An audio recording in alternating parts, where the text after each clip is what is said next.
नमस्कार मेरे YouTube के दोस्तों, स्वागत है आपका हमारे चैनल पर एक नई खौफनाक कहानी के साथ। दोस्तों, आज जो मैं कहानी आपके साथ शेयर करने जा रहा हूं, वो एक शख्स की है जिनका नाम बसंत लाल है, जो पेशे से एक ट्रक ड्राइवर हैं। तो चलिए अब यह कहानी बसंत लाल जी के नजरिए से सुनते हैं। लेकिन उससे पहले मैं आप लोगों से एक बात कहना चाहता हूं कि आप लोगों ने बहुत सी डरावनी कहानियां सुनी होंगी, लेकिन इस कहानी को सुनने के बाद आप लोगों के खौफ से रोंगटे खड़े हो जाएंगे और मजा भी बहुत आएगा। और अगर आप लोग इस चैनल पर पहली बार आए हैं तो चैनल को सब्सक्राइब जरूर करें, ताकि आप भी हमारी इस फैमिली का हिस्सा बन सकें और आने वाली वीडियोज आप तक आसानी से पहुंच जाएं। और आप में से जितने भी लोग ये कहानी सुन रहे हैं, उन सबसे मेरी एक रिक्वेस्ट है कि कहानी सुनने के साथ साथ वीडियो को लाइक भी जरूर करें, ताकि मुझे भी यह एहसास हो सके कि मेरी मेहनत आपको पसंद आ रही है। आपका एक लाइक मुझे और भी बेहतरीन कहानियां लाने का हौसला देता है। तो अब ज्यादा समय नहीं लेते हैं, चलिए कहानी की शुरुआत करते हैं। दोस्तों, मेरा नाम बसंत लाल है। मैं हरियाणा के एक छोटे से कस्बे का रहने वाला हूं। पेशे से बस ड्राइवर हूं। वैसे तो मेरी जिंदगी सीधी सादी ही रही है, लेकिन आज जो कहानी मैं तुम्हें सुनाने वाला हूं, वो मेरी जिंदगी का वो हिस्सा है जिसे मैं चाहकर भी भुला नहीं पाया। यह कोई मजाक या मन ग्रंथ बात नहीं है। जो कुछ भी हुआ वह आज भी मेरी नींदों को चुराता है। करीब 7-8 साल पहले की बात है। मैं एक ट्रैवल एजेंसी के लिए बुकिंग वाली टूरिस्ट बस चलाया करता था। ऐसी बसें जो किसी शादी या घूमने की ट्रिप पर बुक होती हैं। कंपनी का मालिक मेरा दूर का रिश्तेदार था, इसलिए सालों से उसी के अंडर काम करता आ रहा था। एक दिन सुबह सुबह फोन आया। मालिक ने कहा, बसंत, कल सुबह एक ट्रिप निकलनी है। उत्तराखंड जाना है, नैनीताल की तरफ। मैंने झट से हामी भर दी। नैनीताल का नाम सुनते ही मन में एक अजीब सी खुशी हुई। अब तक मैंने कई ट्रिप की थी, लेकिन पहाड़ों की तरफ जाने का मौका कभी नहीं मिला था। अगले दिन सुबह सुबह एजेंसी के ऑफिस गया। कागजात लिए, लिस्ट देखी और समझ लिया कि कौन कौन लोग जा रहे हैं और कहां से पिकअप करना है। मेरा साथी था मुन्ना, हमारा कंडक्टर। उम्र में मुझसे छोटा, थोड़ा चंचल, लेकिन दिल का बुरा नहीं, मगर बातें बनाने में थोड़ा ज्यादा ही तेज था। खैर, हम दोनों बस लेकर निकले और तय गली में पहुंच गए जहां से पिकअप करना था। गली में हलचल थी। कुछ बुजुर्ग, कुछ बच्चे और ज्यादातर जवान लोग। शायद एक कॉलोनी की ट्रिप थी। लोग हंसते बोलते बस में चढ़ने लगे। मुन्ना सीटों की गिनती कर रहा था। मैं बस को स्टार्ट करके तैयार बैठा था। जैसे ही सब सवार हो गए, हम लोग सफर के लिए निकल पड़े। करीब 2 घंटे चले होंगे। सूरज सिर पर चढ़ने लगा था। तभी मुन्ना ने कहा, भैया, चाय स्नैक्स का टाइम हो गया। एक जगह ढाबा देख लीजिए, पेट भी भर जाएगा। मैंने सिर हिलाया और कुछ ही किलोमीटर बाद सड़क किनारे एक पुराना सा ढाबा दिखाई दिया। ज्यादा भीड़ नहीं थी, बस 2-3 ट्रक खड़े थे। मैंने बस रोकी, यात्रियों को बताया कि 20 मिनट का ब्रेक है। सब लोग नीचे उतर गए। मैंने भी उतरकर चाय मंगाई। मुन्ना तो खाने के ठेले की तरफ चला गया। तभी मेरी नजर एक औरत पर पड़ी जो बस के आसपास ही मंडरा रही थी। उसकी उम्र कोई 30 से 35 रही होगी। बाल बिखरे हुए, कपड़े मैले कुचैले, आंखें जैसे किसी खौफ से भरी हों, मगर चेहरा अजीब तरीके से शांत था। वो बस के एक कोने से दूसरे कोने तक टहलती जा रही थी, जैसे किसी को ढूंढ रही हो। मुन्ना ने उसे देखकर भौहें सिकोड़ ली। ये औरत यहां क्या कर रही है? लगता है भीख मांगने आई है। मैंने कहा, मत उलझ उससे, चल चाय पी। लेकिन मुन्ना कहां मानने वाला था। उसने जाकर औरत से उल्टा सीधा बोलना शुरू कर दिया। ए, चल यहां से। ड्राइवर नहीं हूं मैं तेरा, जो घूमेंगी बस के इर्द गिर्द। तमीज नहीं है? औरत ने कुछ नहीं कहा, बस चुपचाप उसे घूरती रही और फिर सड़क की तरफ बढ़ गई। मैंने देखा तो कुछ बेचैनी सी महसूस हुई। मैंने मुन्ना को डांटा, जरूरत क्या थी उस बेचारी से उलझने की? मुन्ना हंसा, भैया, ये सब दिखावा करती हैं, सिंपैथी लेके पैसे वसूलती हैं। मैंने कुछ नहीं कहा, लेकिन मन में खटका सा लग गया था।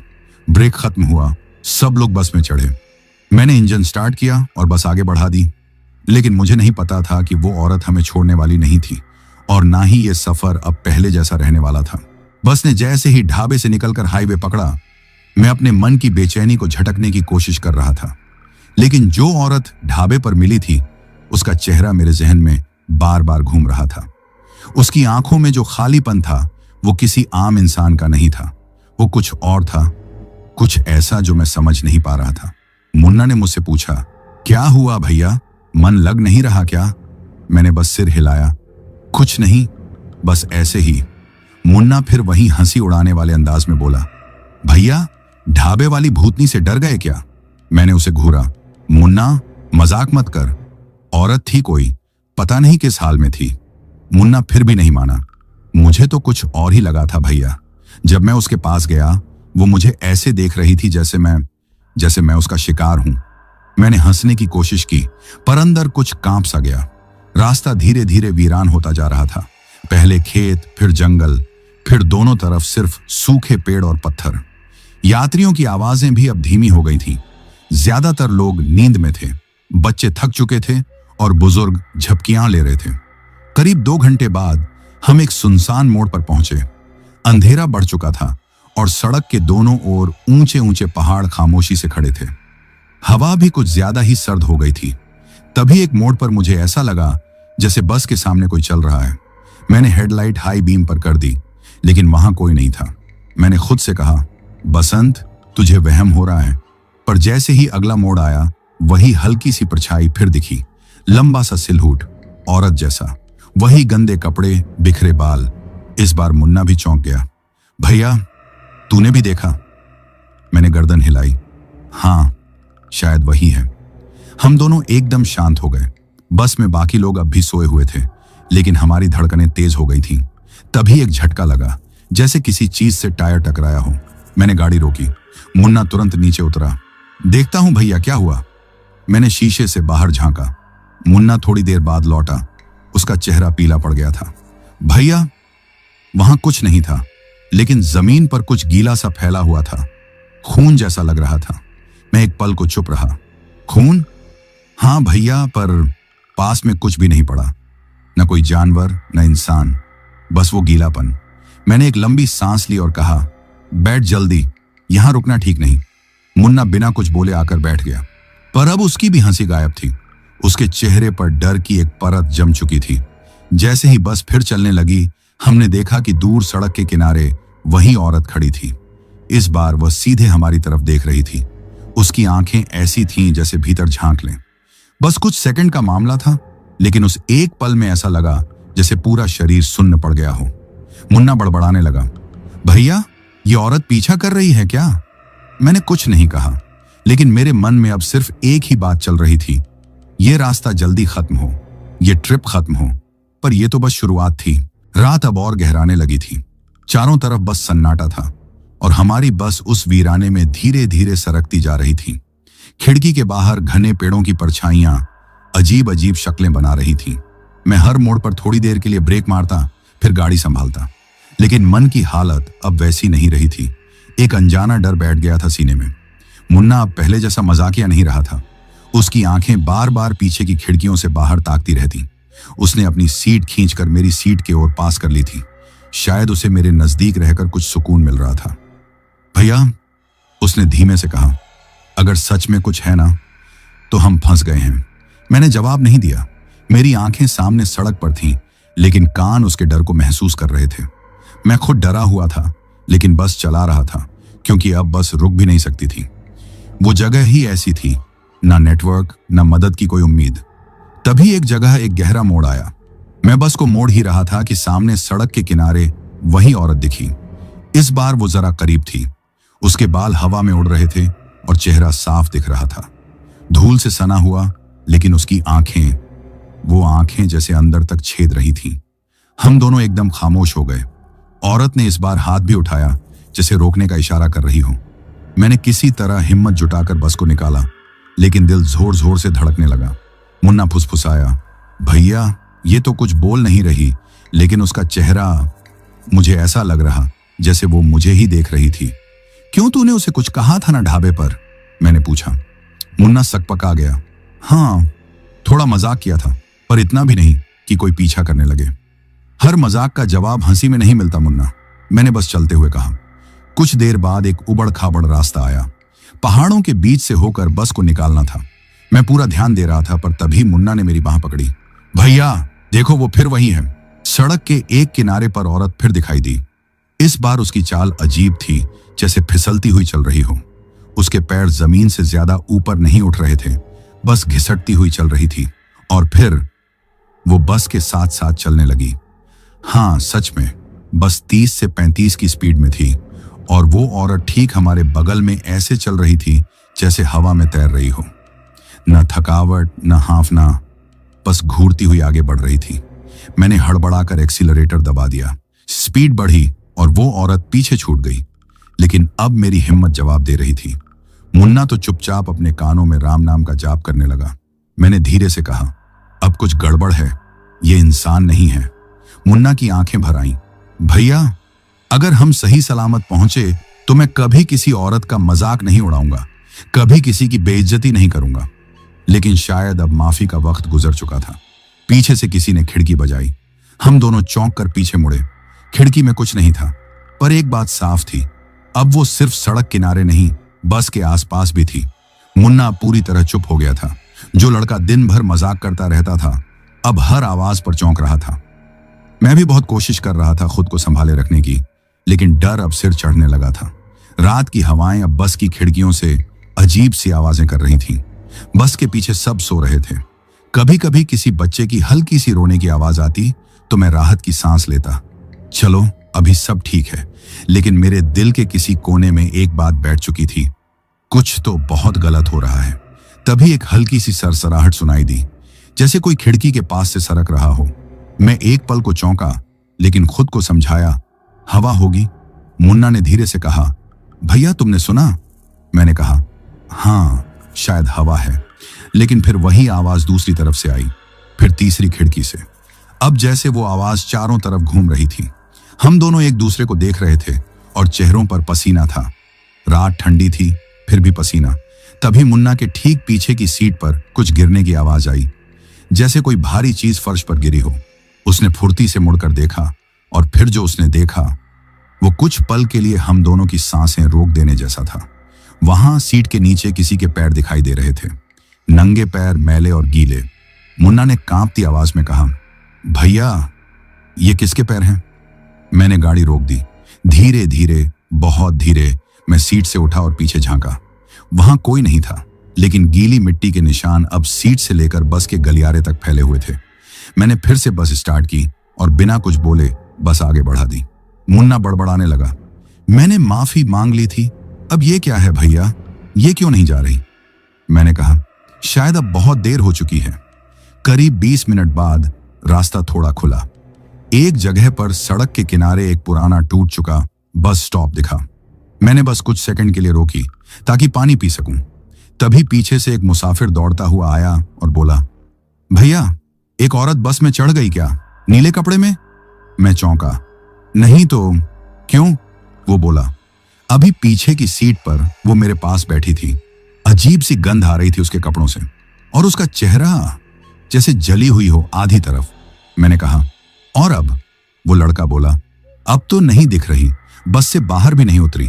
अब मुन्ना एकदम खड़ा हो गया, भैया यह अब अंदर आ गई है। उसके कहने की देर थी कि बस के भीतर से एक औरत की धीमी, दर्द भरी हंसी सुनाई दी। मैंने तेजी से इंजन स्टार्ट किया और बस आगे बढ़ा दी। पीछे मुड़ने की हिम्मत नहीं थी। आवाज धीरे धीरे बंद हो गई, लेकिन हमारे कानों में गूंजती रही। अब बस कोई गाड़ी नहीं थी, वो एक चलता हुआ डर बन चुकी थी और हम सब उसके अंदर फंसे थे। उस रात बस में बैठे हर इंसान को शायद अब ये एहसास हो गया था कि कुछ तो है जो हमारे साथ चल रहा है, लेकिन कोई खुलकर कुछ बोल नहीं रहा था। सबकी जुबानें जैसे डर से जमी हुई थीं। अब तक जो यात्री हंसी ठिठोली कर रहे थे, वो चुपचाप अपनी सीटों में दुबक कर बैठे थे। बच्चे अपने माँ बाप की गोद में दुबके थे और बुजुर्ग अपनी आंखें बंद कर प्रार्थना कर रहे थे। मुन्ना अब मुझसे जरा भी दूर नहीं जा रहा था, जैसे उसे लग रहा हो कि मैं उसके लिए एकमात्र बचाव की दीवार हूं। वो बार बार अपनी गर्दन पीछे घुमाकर देखता और फिर वापस मेरी तरफ देखता। हर बार उसकी आंखों में डर थोड़ा और गहरा होता जा रहा था। मैंने धीरे से उसे पूछा, कुछ दिखा फिर से? उसने मेरी तरफ नहीं देखा, बस बुदबुदाया, भैया वो बस में ही है। कहाँ? पता नहीं, लेकिन है। कभी सीट के नीचे, कभी खिड़की के पास, कभी गलियारे में, वो हर जगह है भैया। मैं कुछ कहने ही वाला था कि अचानक बस के अगले हिस्से से खटाक की आवाज आई, जैसे किसी ने दरवाजा झटका हो। मैं चौंका। ये क्या था? मैंने पूछा। मुन्ना थरथराता हुआ बोला, भैया मैंने पीछे से किसी को आते देखा था, पर मैंने सोचा कोई मुसाफिर होगा। मैंने बस रोकी, इंजन चालू ही रखा, सीट से उठा और मुन्ना को इशारे से साथ आने को कहा। हम दोनों धीरे धीरे बस के बीच से आगे की तरफ बढ़े। सब यात्री अब एक तक हमारी तरफ देख रहे थे। किसी ने कुछ नहीं पूछा, शायद डर सबके गले में अटका हुआ था। हम आगे के दरवाजे के पास पहुंचे। बाहर कुछ नहीं था। मैंने खिड़की से झांका। सड़क सुनसान थी, अंधेरा और ठंडी हवा बस। फिर मुन्ना ने धीरे से मेरी आस्तीन खींची। भैया देखो। बस की सीढ़ियों पर एक जोड़ी गीले पैरों के निशान थे, ठीक वैसे ही जैसे पहले सीट के नीचे दिखे थे। नंगे पैर, मिट्टी से सने हुए, और ताज्जुब की बात, वो निशान अंदर की तरफ नहीं, बाहर की तरफ थे, जैसे कोई उतर गया हो। हम दोनों वहीं ठिठक गए। उतर गया? कब और किसने? मुन्ना फुसफुसाया। मैंने कुछ नहीं कहा, बस उसे पकड़कर धीरे से वापस अपनी सीट पर ले आया। इंजन स्टार्ट किया और फिर गाड़ी आगे बढ़ा दी। पर अब माहौल पूरी तरह बदल चुका था। यात्रियों को भी कुछ कुछ समझ आने लगा था। औरतें आपस में इशारे कर रही थीं, कुछ बच्चे रोने लगे थे। मैंने शीशे में देखा, एक अधेड़ उम्र की औरत पीछे से उठकर मेरी तरफ आ रही थी। भैया, उसने धीमे से कहा, हम लोग डर गए हैं। ये जगह सही नहीं लग रही। कोई मंत्र तंत्र हो तो करो, कुछ करो। बच्चों को संभालना मुश्किल हो रहा है। मैंने सिर हिलाया। दीदी, अब बस कुछ देर और फिर अगला शहर आएगा, वहां रुकेंगे, तब तक सब ध्यान रखें। वो औरत कुछ पल तक मुझे देखती रही, फिर कहा, मुन्ना को कुछ मत होने देना। वो लड़का थोड़ा नासमझ है, लेकिन दिल का साफ है। मैंने पहली बार गौर किया।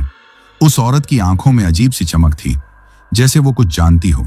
वो वापस जा चुकी थी, लेकिन उसका कहा एक एक शब्द मेरे जहन में गूंज रहा था। अब मैं समझ चुका था, सवारी अब बस में नहीं थी। ये बस अब खुद किसी और की सवारी बन चुकी थी, और शायद अगला पड़ाव किसी के जीवन का आखिरी पड़ाव होगा। रात के करीब 2 बज चुके थे। हम पहाड़ी रास्ते पर थे। दोनों ओर घना जंगल और बीच में टेढ़ी मेढ़ी सड़क। बस की लाइट्स जितनी दूर तक रोशनी फेंक रही थीं, उससे आगे सिर्फ काला अंधेरा था। मैं बहुत धीमे चल रहा था, इतनी धीमे कि हर पत्थर, हर मोड़, हर साया महसूस हो रहा था। मुन्ना अब भी मेरे बगल में बैठा था, लेकिन उसके चेहरे पर रंग नहीं था। आंखें सूजी हुई, होंठ सूखे और हाथ कांप रहे थे। वो बार बार पीछे देखता, फिर अचानक अपना सिर आगे झुका लेता, जैसे किसी से बचना चाह रहा हो। क्या हुआ? मैंने पूछा। उसने धीरे से कहा, भैया, वो अब बस में नहीं घूमती। अब वो मुझे देखती है, सीधा, जैसे मुझे पहचान लिया हो। मैंने बस चलाते हुए उसकी तरफ देखा। वो अब मेरे कंधे से सटकर बैठ गया था, जैसे बस से ज्यादा उसे अब मुझसे उम्मीद थी। कुछ देर बाद अचानक बस की बत्ती हल्की हल्की चमकने लगी, जैसे करंट कम हो रहा हो। फिर एक झटका लगा, पूरा केबिन एक पल के लिए अंधेरे में डूब गया। भैया! मुन्ना चीख पड़ा। मैंने झट से स्टार्ट किया। बत्ती वापस आई, पर मुन्ना का चेहरा सफेद हो चुका था। क्या देखा? मैंने पूछा। वो कांपते हुए बोला, वो मेरे ठीक सामने थी, तुम्हारे और मेरे बीच में। उसके बाल मेरे मुंह से छू गए थे। मेरा गला सूख गया। मैंने उसकी तरफ देखा तो उसकी शर्ट पर बालों के छोटे छोटे रेशे चिपके हुए थे। मैंने झट से हाथ से झाड़े। तू पीछे चला जा मुन्ना, मैंने कहा। जाकर किसी के पास बैठ जा, अब मैं अकेला ही ठीक हूं आगे। नहीं भैया, नहीं। उसने मेरी बांह पकड़ ली। जाओ, किसी बुजुर्ग के पास बैठो, वो औरतें भी वहीं हैं, शायद थोड़ा सुरक्षित लगेगा तुझे। मुन्ना कांपते हुए उठा, लेकिन जाने से पहले बोला, भैया, अगर कुछ हो जाए तो। मैंने उसका हाथ पकड़ा। कुछ नहीं होगा, जा। वो चला गया। जैसे ही गया, मैं अकेला हो गया उस केबिन में। पर अजीब बात यह थी कि अब मुझे और डर नहीं लग रहा था। मैं जैसे खुद को मजबूत बना चुका था, शायद मुन्ना को बचाने के लिए। लेकिन बस के अंदर अब अजीब सी फुसफुसाहट गूंज रही थी, जैसे कोई सीटी सीटी में कुछ बोल रहा हो। यात्रियों की सांसें धीमी और माहौल एकदम भारी हो चुका था। तभी एक जोर की चीख सुनाई दी, बस के अंदर से आई। मैंने एक झटके में ब्रेक मारा, सीट से कूदकर भागा। मुन्ना की चीख थी वो। मैं भागा भागा पीछे पहुंचा। एक बुजुर्ग की गोद में मुन्ना बेसुध पड़ा था। उसके चेहरे पर नाखूनों के निशान थे और गले पर गहरे नीले दाग। ऐसा लग रहा था जैसे किसी ने उसका गला दबाने की कोशिश की हो। ये क्या हुआ? मैं चिल्लाया। वो बुजुर्ग बोले, हम सब सो रहे थे, तभी एकदम से मुन्ना चीख पड़ा। वो कुछ बड़बड़ा रहा था। वो आई है, वो मुझे ले जाएगी। और फिर ये हाल हो गया। मैंने उसका सिर उठाया। मुन्ना! मुन्ना। उसने आंखें खोली, होंठ हिलाए और सिर्फ एक शब्द निकला, माफ कर दो। और फिर उसका शरीर ढीला पड़ गया। सांस चल रही थी लेकिन होश नहीं था। मैंने तुरंत बस चालू की और अगला छोटा सा कस्बा आते ही एक प्राइवेट क्लिनिक में मुन्ना को भर्ती कराया। डॉक्टर ने देखा और कहा, यह डर के कारण शॉक में चला गया है, इसे गहरा सदमा लगा है। मैंने बस अस्पताल के बाहर खड़ी कर दी। कुछ और यात्री भी साथ आए। मैं बाहर बैठा रहा लेकिन अंदर कुछ टूट रहा था। मुझे पता था यह शुरुआत है और अगला पड़ाव शायद आखिरी होगा। मुन्ना को क्लिनिक में एडमिट किए अब कुछ घंटे हो चुके थे। डॉक्टर ने कहा था कि डर का गहरा सदमा है और उसे पूरी तरह होश में आने में वक्त लगेगा। लेकिन मैं जानता था यह कोई आम सदमा नहीं था। बस बाहर खड़ी थी और मुसाफिर डरे सहमे से क्लिनिक के बरामदे में बैठे थे। कोई खाना नहीं मांग रहा था, कोई मोबाइल नहीं चला रहा था। सबके चेहरों पर सिर्फ एक ही सवाल था, अब आगे क्या? मैंने दीवार से टिककर आंखें मूंद ली थी। थकान, चिंता और डर सब मिलकर मेरे सीने पर पत्थर जैसे जम गए थे। अचानक एक औरत मेरी तरफ आई, वही अधेड़ उम्र की औरत जो पहले भी मुझसे बात कर चुकी थी। उसने कहा, बसंत भैया, अब आप ही कुछ करो, ये रास्ता ठीक नहीं है, कुछ तो है हमारे साथ। मैंने आंखें खोली। मैं तो बस चला रहा हूं दीदी, लेकिन अब लग रहा है कि वो बस नहीं रही। उसने मेरी आंखों में देखा और धीमे से बोली, मैंने सुना है कुछ आत्माएं ऐसे ही लोगों का पीछा करती हैं, जब तक किसी का शिकार न कर लें पीछा नहीं छोड़ती। मैंने सिर झुका लिया। शिकार शायद तय हो गया है दीदी। मुन्ना। वो कुछ नहीं बोली, बस सिर झुकाकर वापस चली गई। कुछ देर बाद डॉक्टर आया। उसे होश आ गया है लेकिन हालत अब भी नाजुक है, थोड़ी देर और देखिए। मैं अंदर गया। मुन्ना की आंखें खुली थीं, लेकिन वो किसी को नहीं देख रहा था, बस छत की तरफ घूर रहा था। मैंने उसका हाथ पकड़ा। मुन्ना, मैं हूं बसंत, उसने हल्की आवाज में कहा। वो यही है भैया, यही है, कमरे के कोने में। मैंने कोना देखा, वहां कुछ नहीं था, लेकिन उसकी आंखें उस जगह से हटी ही नहीं। उसने मुझसे कहा, अब तेरा नंबर है, तूने मुझसे आंख मिलाई थी, अब पीछे हटना मुमकिन नहीं।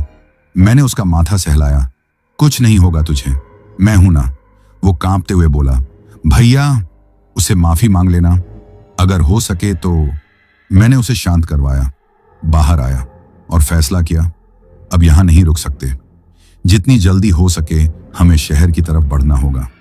मैंने सबको वापस बुलाया। देखो भाइयों बहनों, अब यहां रुकना ठीक नहीं, हम शहर की तरफ बढ़ेंगे। बस सावधानी से चलानी होगी और आप सबको साथ निभाना होगा। सब चुपचाप बस में बैठ गए। मैंने मुन्ना को पीछे की सीट पर लिटा दिया। एक महिला को उसके पास बैठने को कहा। रास्ता दोबारा शुरू हुआ। अंधेरा और घना हो गया था। करीब आधा घंटा चला था कि अचानक बस के आगे एक बड़ा पेड़ गिरा पड़ा मिला, ताजा गिरा हुआ। मैंने ब्रेक मारा, बस रुक गई। बाहर उतरकर देखा तो समझ आया, ये गिरा नहीं था, काटा गया था। ये तो किसी ने जानबूझकर रास्ता रोका है। पीछे से आवाज आई, भैया जल्दी चलो। मुन्ना फिर से तड़प रहा है। मैं दौड़कर अंदर गया। मुन्ना का शरीर फिर से कांपने लगा था। उसका चेहरा लाल हो गया था और वो चीखने लगा था, वो आई, वो आई। मैंने उसका सिर थामा, लेकिन तभी उसकी आंखें पलट गईं और मुंह से झाग निकलने लगा। यात्रियों में फिर से अफरा तफरी मच गई। मैं समझ गया था अब कुछ बड़ा होने वाला है और शायद ये रास्ता किसी के लिए रुक गया है। पेड़ रास्ता रोक चुका था।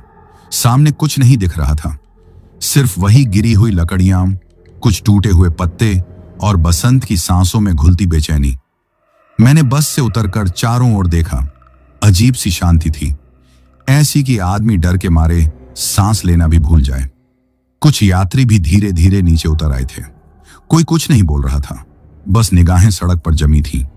तभी एक महिला ने धीरे से कहा, भैया, लगता है अब रास्ता खुद बंद गया है। मैंने सिर झुका लिया। मन में चल रहा था कि अगर अब कुछ ना किया तो सब यहीं फंस जाएंगे।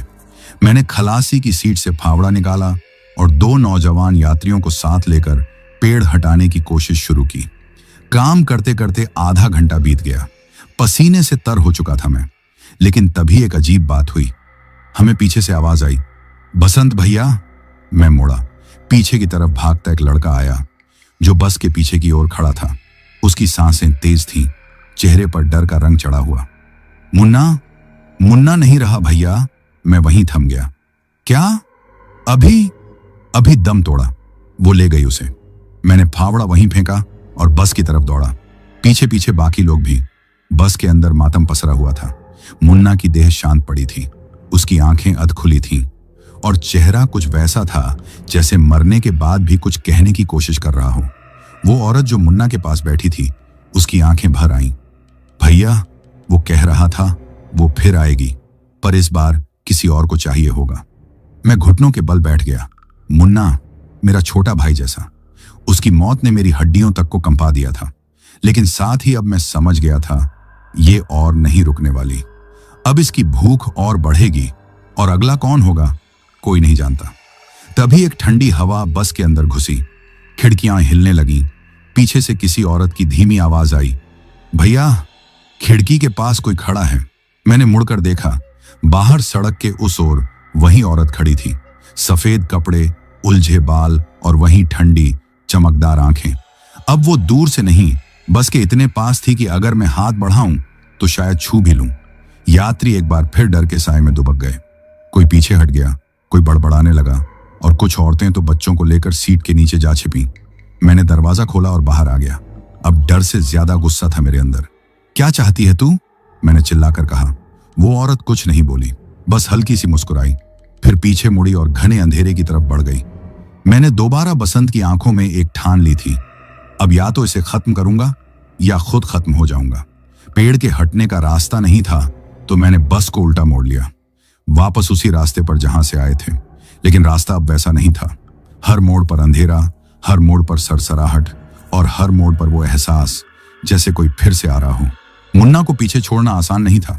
उसकी लाश को एक मोटी चादर से ढककर बस की सबसे आखिरी सीट पर लिटा दिया गया था। पूरा माहौल अब मौन था, न कोई बात, न कोई हरकत। बस इंजन की हल्की गूंज और बाहर बहती हवा की सरसराहट। मैंने बस को मोड़ लिया था। अब हम उसी रास्ते से वापस जा रहे थे जहां से आए थे, लेकिन यह रास्ता अब वैसा नहीं रहा। हर पेड़, हर पत्थर, हर मोड़ अब पहचाना सा लग रहा था, पर किसी दूसरी दुनिया का हिस्सा लगता था। मैंने जितनी बार शीशे में देखा, उतनी बार मेरी नजर मुन्ना के ढके हुए शरीर पर चली जाती और हर बार मेरे हाथ का जोर स्टीयरिंग पर और बढ़ जाता। तभी बस के भीतर से एक धीमी आवाज आई, किसी औरत की सुबकने की। मैंने ब्रेक नहीं मारा, लेकिन धीमे हो गया। पीछे से एक यात्री जो पहले भी मेरी मदद कर रहा था सामने आया। भैया, एक औरत सीट के नीचे बैठी है, कोई अजीब हरकतें कर रही है। वो हमारे साथ नहीं थी। मैंने पूछा, कौन? क्या देखा? नजदीक से नहीं देखा, पर उसके बाल पूरे गीले हैं और वो सिर झुकाए कुछ बड़बड़ा रही है। मेरी सांस अटक गई। किस सीट के नीचे? जहां मुन्ना की लाश है, ठीक उसके सामने। मैंने बस रोक दी, एक हाथ में टॉर्च ली और पीछे गया। जैसे जैसे पास जाता, हवा और भारी होती जाती। कुछ लोगों ने खुद ही आंखें बंद कर ली थीं। बच्चे सिसक रहे थे। मैं धीरे से उस सीट तक पहुंचा, झांका और वहां कुछ नहीं था। कहीं गई होगी, मैंने कहा, लेकिन मन में खुद को भी यकीन नहीं था। तभी मुन्ना की लाश के ढके चेहरे से हल्की सी सरसराहट हुई। चादर हिली, मैं जड़ हो गया। एक यात्री चिल्लाया, भैया, वो उठ रहा है। मैंने देखा, चादर अब हिल रही थी, जैसे कोई अंदर से सांस ले रहा हो। मैंने चिल्लाया, सब पीछे हटो। एक और झटका और चादर खुद ब खुद नीचे गिर गई। मुन्ना की आंखें खुली थीं, लेकिन वो नहीं था। उसकी आंखें अब काली थीं, जैसे अंदर कोई और हो। होंठों पर अजीब सी मुस्कान थी और उसकी गर्दन धीरे धीरे मेरी तरफ मुड़ रही थी। तभी उस अधेड़ महिला ने मेरे हाथ से टॉर्च छीनी और मुन्ना के माथे पर कोई ताबीज रख दिया। वापस जा, उसने चिल्लाकर कहा। एक चीख बस के अंदर गूंज गई। मुन्ना की आंखें वापस पलट गईं और वो फिर से बेसुध हो गया। अब भी वक्त है बसंत भैया, उसने कहा।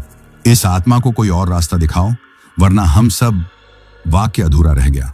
बस के बाहर फिर वही परछाई दिखी, वही औरत, अब मुन्ना की सीट के बगल में खड़ी। उसने कोई हरकत नहीं की, बस खड़ी रही, जैसे इंतजार में हो। मैं समझ गया, ये कहानी इतनी आसानी से खत्म नहीं होगी। रात अब पूरी तरह काली हो चुकी थी। बाहर कुछ दिख नहीं रहा था, सिवाय बस की हेडलाइट्स की रोशनी के, जो सड़क पर दो पतली सी रेखाएं खींच रही थी। लेकिन असली अंधेरा तो अब हमारे भीतर था, डर का, पछतावे का और उस चीज का जो अब हमारे साथ साथ नहीं, हम में समा चुकी थी। मुन्ना अब भी बेहोश था, लेकिन वो शरीर मुन्ना का नहीं लग रहा था। ठंडा, बेजान और अजीब तरीके से भारी। उसकी त्वचा की रंगत जैसे बदल रही थी और आंखों के आसपास नीला काला छाया फैल रहा था। पीछे की सीटों पर कुछ औरतें मंत्र बुदबुदा रही थीं। किसी ने मोबाइल में हनुमान चालीसा चला दी थी। मैंने बस रोक दी। अब साफ था, बस चलती रहेगी तो मौत साथ चलती रहेगी। अब बहुत हो गया, मैंने कहा। अब या तो इसका अंत करूंगा या ये हम सबका कर देगा। वही अधेड़ उम्र की औरत जिसे अब सब माई कहने लगे थे, मेरे पास आई। तू डर मत बसंत, तुझ में हिम्मत है, तुझे ही इसका सामना करना होगा। मैंने पूछा, क्यों मुझी को? वो बोली, क्योंकि तुझ में अभी भी इंसानियत बची है, बाकी तो डर में डूब चुके हैं। मैंने मुन्ना के चेहरे की ओर देखा। कुछ क्षण के लिए ऐसा लगा जैसे वो मुस्कुरा रहा हो, एक अजीब डरावनी मुस्कान। तभी बस के भीतर अंधेरा छा गया। सब लाइटें एक साथ बंद हो गईं, चीखें गूंजने लगीं, बच्चे रोने लगे, औरतें एक दूसरे से लिपट गईं। मैंने जेब से टॉर्च निकाली और उसे जलाया। सामने वही औरत खड़ी थी, बस के गेट के पास, उसी जगह जहां मुन्ना की लाश थी। अब वो बस पर चढ़ चुकी थी, लेकिन ये कोई आम औरत नहीं थी। उसका चेहरा आधा सड़ा हुआ, आंखें गड्ढों में ढंसी हुई और हाथों की उंगलियां लंबी, नुकीली। उसकी चाल अब इंसानों जैसी नहीं थी। मैंने टॉर्च सीधी उसकी आंखों पर डाली और जोर से चिल्लाया, तू क्या चाहती है? उसने धीमे से कहा, मुन्ना गया, अब तेरा नंबर है, बसंत। मैंने बस की छत की ओर देखा और एक ही सांस में कहा, राम नाम सत्य है। उसने कराहते हुए गर्दन घुमाई और तभी माई ने मेरे हाथ में वह ताबीज थमाया जो उसने पहले मुन्ना को दिया था। इसका इस्तेमाल कर, उसने कहा। मैंने ताबीज उसकी तरफ फेंका। हवा में ही ताबीज से एक तेज सी चीख निकली और वो औरत जोर से चिल्लाई। बस के सारे शीशे कांप उठे। वो वहीं की वहीं गायब हो गई, लेकिन बस अब पूरी तरह ठंडी हो चुकी थी। इंजन बंद, बैटरी डेड, सब कुछ जैसे थम गया था, सिवाय हमारे दिलों की धड़कनों के। खत्म हो गई क्या? एक यात्री ने पूछा। मैंने धीरे से कहा, अभी नहीं, अभी बाकी है। ताबीज के असर से वो औरत तो जैसे गायब हो गई थी, लेकिन उसके जाते ही बस का इंजन भी बंद हो गया। अब हम उस वीरान पहाड़ी रास्ते पर फंसे हुए थे। न कोई गाड़ी, न कोई मदद और न ही कोई उम्मीद। मैंने कोशिश की थी बार बार स्टार्ट करने की, लेकिन बस की बैटरी जैसे किसी ने निचोड़ दी हो, एकदम ठंडी। मुसाफिर अब भी चुप थे, लेकिन उनके चेहरे साफ कह रहे थे कि कोई भी इस बस में एक पल भी और नहीं रुकना चाहता था। कुछ लोग तो पैर पटक कर कहने लगे, हमें पैदल जाना पड़े तो चलो, लेकिन यहां नहीं रुकना अब। मैंने माई की ओर देखा। क्या करें अब? उसने कहा। अब सिर्फ एक तरीका है इसे खत्म करने का। कैसे? जहां से ये सब शुरू हुआ था उसी जगह जाना होगा। मैंने तुरंत समझा, ढाबा, वही ढाबा जहां पहली बार वो औरत मिली थी, जहां मुन्ना ने उससे बदतमीजी की थी, वही जगह जिससे ये सब शुरू हुआ। मैंने मुसाफिरों से कहा, आप सब यहीं रुको, मैं और माई वापस उस ढाबे तक जाएंगे। अगर कुछ करना है तो वहीं करना पड़ेगा। काफी बहस के बाद कुछ लोग मान गए। कुछ बोले, हम भी साथ चलेंगे, लेकिन माई ने उन्हें रोक दिया। जितने कम लोग होंगे उतना ठीक। मैंने एक बैटरी से चलने वाला टॉर्च लिया, मुन्ना की जैकेट पहनी और निकल पड़ा। माई मेरे साथ थी। रात अब आधी से ज्यादा जा चुकी थी। हवा में नमी थी, लेकिन डर उसमें और भी ज्यादा घुला हुआ था। हम दोनों पैदल ही ढाबे की तरफ बढ़े। रास्ता पहचानना मुश्किल था, लेकिन जैसे कदम अपने आप चल रहे थे। एक एक मोड़ पर सरसराहट होती, कभी लगता जैसे कोई पीछे चल रहा है, पर मुड़ने पर कुछ नहीं होता। करीब 1 घंटे बाद वो जगह दिखी, वही ढाबा जहां पहली बार वो औरत दिखी थी। लेकिन अब वो ढाबा ढाबा नहीं लग रहा था। उसका बोर्ड आधा टूट चुका था, दीवारों पर बेलें छड़ी थीं और दरवाजा अजीब सी आवाज करता हुआ हिल रहा था। यही था ना? मैंने पूछा। माई ने सिर हिलाया। हाँ, यहीं। अब देखो क्या बाकी है। हम अंदर गए। ढाबे की मेजें अब उलटी पड़ी थीं। चूल्हा बुझा हुआ था, लेकिन दीवार पर एक पुरानी तस्वीर टंगी थी, एक औरत और एक बच्चा। मैंने उंगली से धूल हटाई। वही चेहरा, वही औरत और वो बच्चा, शायद उसका बेटा। माई ने धीरे से कहा, इसकी कहानी जानो, तभी इसका अंत कर सकोगे। उसने अपने थैले से एक पुराना कागज निकाला, एक अखबार की कटिंग। 2013 ट्रक एक्सीडेंट में पति की मौत। गरीबी में औरत ने बेटे के साथ जहर खाकर जान दी, पर मरने से पहले एक ही बात कहती रही, जिसने मेरा सब कुछ छीना है, मैं अब सबका चैन छीनूंगी। मैंने कहा, लेकिन इसमें तो किसी ड्राइवर की गलती नहीं थी। माई बोली, गलती किसकी थी वो मायने नहीं रखता। उसकी आत्मा को यही लगा कि कोई दोषी है और वो तब तक शांत नहीं होगी जब तक कोई इंसान अपनी मर्जी से उसे शांति न दे। कैसे दे? माई ने एक दिया जलाया, कुछ फूल निकाले और सामने उस फोटो के नीचे एक छोटी सी थाली में ताबीज रखा। बोल बसंत, जो शब्द तू दिल से कहेगा वही उसकी आत्मा तक पहुंचेगा। मैंने आंखें बंद की और कहा, अगर तुमने कुछ खोया है तो हम भी पीछे नहीं बचे, लेकिन अगर तुम्हें शांति चाहिए तो ले जाओ ये ताबीज। छोड़ दो इन रास्तों को। कुछ पल के लिए बस हवा की आवाज थी, फिर दिए की लौ ऊंची हुई, खिड़की खुद ब खुद बंद हो गई और लगा जैसे किसी ने एक लंबी सांस लेकर उसे छोड़ दिया हो। माई ने कहा, अब चलो, काम हो गया है।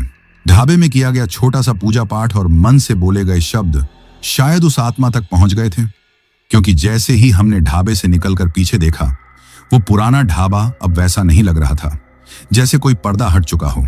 हवा अब पहले जैसी भारी नहीं थी और आसमान में तारे फिर से दिखने लगे थे। माई ने मुझसे कहा, चलो अब जल्दी बस के पास लौटते हैं। हम पैदल उसी टेढ़े मेढ़े रास्ते से लौटे, पर अब हर मोड़ कुछ हल्का लग रहा था। रास्ते में कोई परछाई नहीं दिखी, कोई फुसफुसाहट नहीं और ना ही किसी की सांसों की आवाज। जब हम बस के पास पहुंचे तो सभी यात्री बाहर बैठे थे। बच्चों ने हमें देखकर राहत की सांस ली। कुछ औरतों की आंखों में खुशी के आंसू थे। मैंने सबसे पहले जाकर मुन्ना की लाश को देखा। चेहरा अब शांत था, आंखें बंद थीं और जैसे अब वो सच में जा चुका था। एक अनकहा सुकून उसके चेहरे पर फैला था, जो शायद कभी उसके जीते जी नहीं था। उसका क्रोध अब शांत हो गया। माई ने कहा, अब मुन्ना की आत्मा भी सुरक्षित है। हमने मिलकर पास के एक गांव में मुन्ना का अंतिम संस्कार कराया। गांव वालों ने मदद की, कई लोग खुद चलकर आए। बोले, इस रास्ते पर कई हादसे हुए हैं, अब शायद शांति आ जाए। एक पंडित ने वहीं पर एक छोटा सा हवन किया। मैं वहीं बैठा रहा, अग्नि के सामने, माई के पास। मेरा मन हल्का हो रहा था, जैसे कोई भारी पत्थर सीने से हट रहा था। उसके बाद मैंने बस को दोबारा चालू किया। इंजन एक झटके में स्टार्ट हो गया, जैसे पहले कभी कुछ हुआ ही ना हो। यात्रियों ने सीट पर बैठते वक्त एक एक करके मुझसे हाथ मिलाया। अब वो मुझे सिर्फ ड्राइवर नहीं, एक रखवाला समझने लगे थे। माई आखिरी में आई। उसने मेरी आंखों में देखा। अब डरना मत, डर वही करता है जिसके मन में पछतावा होता है। तूने सही किया है, मैंने कहा। अगर तू ना होती तो शायद हम सब अब तक। वो मुस्कुराई।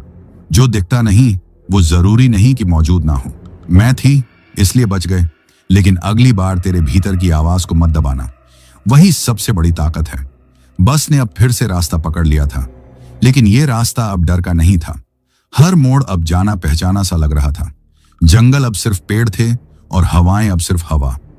यात्रियों की आवाजें फिर से लौटने लगी थीं। कोई बच्चों को दुलार रहा था, कोई गाने की धुन गुनगुना रहा था। सब कुछ जैसे धीरे धीरे अपनी जगह लौट रहा था। मैंने रियर व्यू मिरर में देखा, माई मुस्कुरा रही थी और उसके पीछे की खाली सीट पर कोई नहीं था, बिल्कुल कोई नहीं। पर एक बात मैं जानता हूं, वो औरत अब भटक नहीं रही और शायद मुन्ना भी अब कहीं ना कहीं शांति में होगा। पर इस सफर ने जो सिखाया वो मैं जिंदगी भर नहीं भूल सकता। बस धीरे धीरे हाईवे पर वापस लौट आई थी। सूरज की पहली किरण जैसे ही पहाड़ियों से झांकी, उसके साथ सबकी सांसें भी थोड़ी आसान हो गईं। वो रात जो किसी के लिए कभी न खत्म होने वाली लग रही थी, अब बीत चुकी थी। मैंने रियर व्यू मिरर में एक बार फिर देखा। माई अब अपनी आंखें बंद कर बस की खिड़की से बाहर हवा में चेहरा की बैठी थी। बाकी मुसाफिरों के चेहरों पर भी अब सुकून की परत दिख रही थी। हम शहर के पास पहुंच चुके थे। एक एक करके लोग उतरने लगे। हर कोई जाते जाते मेरे कंधे पर हाथ रखता, बिना कुछ कहे, बस आंखों से शुक्रिया कहता। ये वो इज्जत थी जो किसी ड्राइवर को आम दिनों में शायद ही मिलती हो। आखिरी में माई खड़ी हुई। अब जा रही हो? मैंने पूछा। उसने मुस्कुराकर सिर हिलाया। अब मेरी जरूरत नहीं रही, अब तुझमें खुद को बचाने की ताकत आ चुकी है। फिर मिलोगी? अगर रास्ते फिर ऐसे हुए तो जरूर। वो चली गई और मेरे दिल में एक खालीपन रह गया। मैंने बस को गैरेज में पहुंचाया, चाबी जमा की और लॉगबुक में वही लिखा जो सच था। सफर पूरा हुआ, सब यात्री सुरक्षित। लेकिन मेरे अंदर एक सफर अब शुरू हुआ था। मन में वो औरत, मुन्ना और माई, सबकी छवि रह गई थी। कुछ दिनों बाद मैं मुन्ना के घर गया। उसकी माँ ने मुझे देखकर कहा, तू उसका भाई ही था। बसंत, जो नहीं कर पाया वो तूने किया। मैंने उन्हें ढाढ़स बंधाया, पर खुद के लिए कोई ढाढ़स नहीं था, क्योंकि मैंने मुन्ना को खोया था। एक ऐसा साथी जो मजाक करता था, लड़ता था, लेकिन हमेशा मेरे साथ चलता था। मैंने मुन्ना के नाम एक छोटा सा ताबीज बनवाया और उसे बस की ड्राइवर सीट के पास टांग दिया। अब हर बार जब मैं बस चलाता, वो मेरे साथ होता। वो ढाबा अब कभी नहीं खुला, लेकिन जब भी उस रास्ते से गुजरता तो एक अजीब शांति महसूस होती थी, जैसे कोई अब भी वहां है, लेकिन सुकून में। लोग अब भी मुझसे वो कहानी पूछते हैं। कई बार बनावटी हंसी में टाल देता हूं, पर कभी कभी जब मन बहुत भारी हो तो मैं कहता हूं, भाई मेरी जिंदगी में एक रात ऐसी भी आई थी जब ड्राइवर की सीट पर मैं अकेला नहीं था। मेरे साथ कुछ और भी चल रहा था, पर फिर भी मैंने बस चलाई, क्योंकि रुकता तो शायद सब रुक जाता। मैं अब भी बस चलाता हूं, लेकिन हर बार जब किसी सुनसान मोड़ से गुजरता हूं तो साइड मिरर में एक नजर जरूर देख लेता हूं, कहीं कोई फिर से सफर पर तो नहीं निकल पड़ा। तो मेरे YouTube के दोस्तों, आज की हमारी कहानी खत्म हुई। अब आप लोग कमेंट में ये जरूर बताएं कि यह कहानी आप लोगों को कैसी लगी और अगली कहानी आप लोगों को किस टॉपिक पर चाहिए। और साथ में आप लोग अपना नाम कमेंट कर दीजिएगा, और साथ में ये भी कमेंट कर दीजिएगा कि आप लोग कहां से मेरी वीडियो देख रहे हैं, ताकि मुझे पता चले कि मेरी वीडियो को लोग कहां से देख रहे हैं। तो दोस्तों, आप लोगों को वीडियो देखने के लिए दिल से धन्यवाद, और आप लोग अपना ध्यान रखिए। मिलते हैं जल्द ही और भी मजेदार कहानियों के साथ।